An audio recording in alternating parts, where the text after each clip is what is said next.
Good morning everyone. I am Pankaj and I am electrician instructor ECL Shefali private ITI गुड्डा। आज का topic है hysteresis या BH curve, दोनों same ही है। आज हम लोग हिस्टेसिस के बारे में जानेंगे तथा हिस्टेसिस लूप के बारे में भी जानेंगे। तो सबसे पहले हम लोग ये जानते हैं कि हिस्टेसिस क्या है। हिस्टेसिस का मतलब होता है पिछड़ जाना। तो हिस्टेसिस यानी फ्लक्स डेंसिटी का मैग्नेटाइजिंग फोर्स से पीछे रह जाना हिस्टेसिस कहलाता है। सिंपल सा है कि फ्लक्स डेंसिटी का मैग्नेटाइजिंग फोर्स से पीछे रह जाना हिस्टेसिस कहलाता है। अब हम लोग इसको कर्व के माध्यम से समझने का कोशिश करते हैं।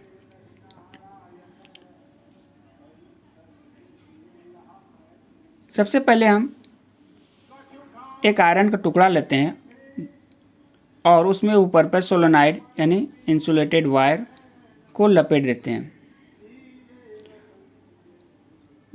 जब इस तरह इसको सप्लाई के साथ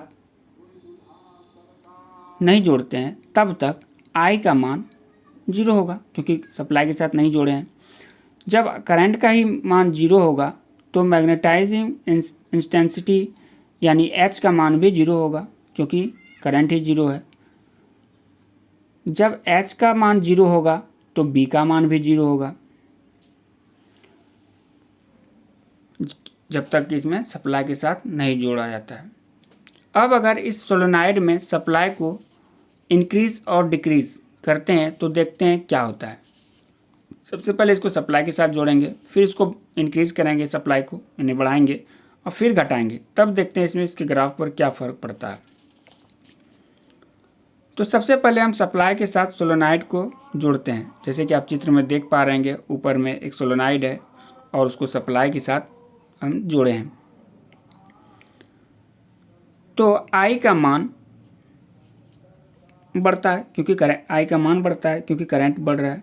जब आई का मान बढ़ेगा तो ऑब्वियसली चुंबकीय बल यानी मैग्नेटाइजिंग इंटेंसिटी भी बढ़ेगी। जब एच बढ़ेगा तो मैग्नेटाइजिंग भी बढ़ेगी यानी बी बढ़ेगा। अब जैसे जैसे सप्लाई को बढ़ाते चले गए तो एच का मान भी बढ़ता चला गया। जैसे कि इमेज नंबर 1 में आप देख पा रहे हैं कि 0 से स्टार्ट हुआ और वो बढ़ता चला गया और बी का मान भी बढ़ता जाता है। लेकिन एक समय ऐसा आया जब एच को और बढ़ाया गया तो आई का मान नहीं बढ़ा। यह पॉइंट ए सैचुरेटेड पॉइंट कहलाता है। आप देख पा रहे होंगे कि एच तो बढ़ता चला गया, लेकिन एक ऐसा समय आया जब ए पर आई का मान बढ़ना बंद हो गया, वो थोड़ा बैंड हो गया, वहाँ से बढ़ना बंद हो गया, वापस वो रिटर्न होने लगा। मतलब वो एक ऐसा पॉइंट आ गया जहाँ इससे ज़्यादा अब मैग्नेट नहीं बनाया जा सकता था। तो इस पॉइंट को सैचुरेटेड पॉइंट कहलाता है। मतलब कि अब कितनी भी पावर बढ़ा दिया जाए मैग्नेट नहीं बनने वाला। अब अगर यहाँ से सप्लाई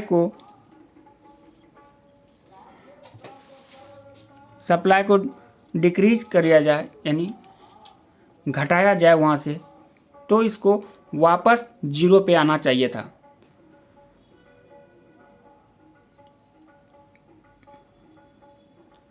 लेकिन ऐसा हुआ नहीं।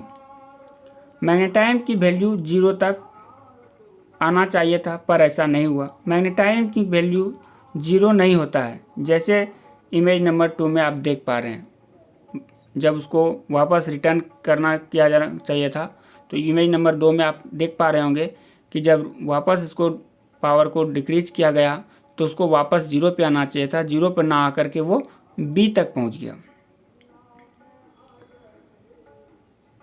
इसका मतलब यह हुआ कि मैग्नेटाइजिंग इंटेंसिटी एच से लैग कर रही है।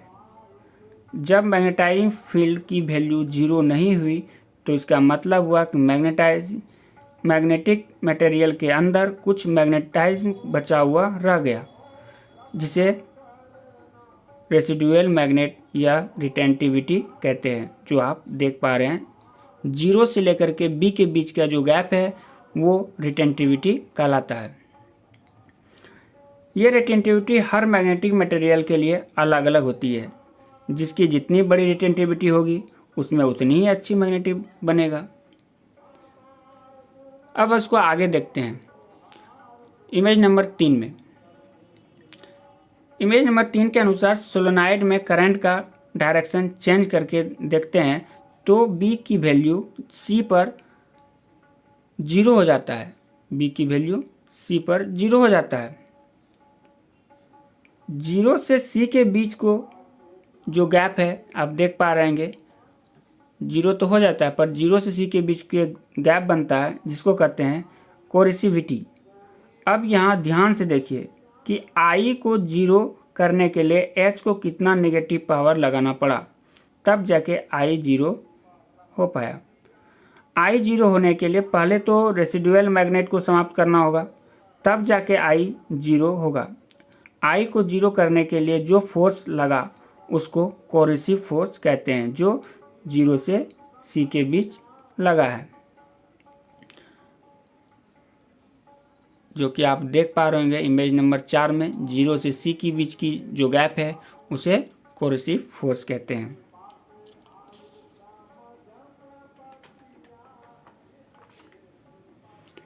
इमेज नंबर 4 को अब ध्यान से देखिए। अब फिर इमेज नंबर 4 के अनुसार जब नेगेटिव डायरेक्शन में और फोर्स लगाया गया तो इस डायरेक्शन में भी एक ऐसा समय आया जब पॉइंट डी पर पूरी तरह से सैचुरेटेड हो गया। पॉइंट डी पर पूरी तरह से सैचुरेट हो गया। यहाँ से अब नेगेटिव में भी मैग्नेट नहीं बन सकता था।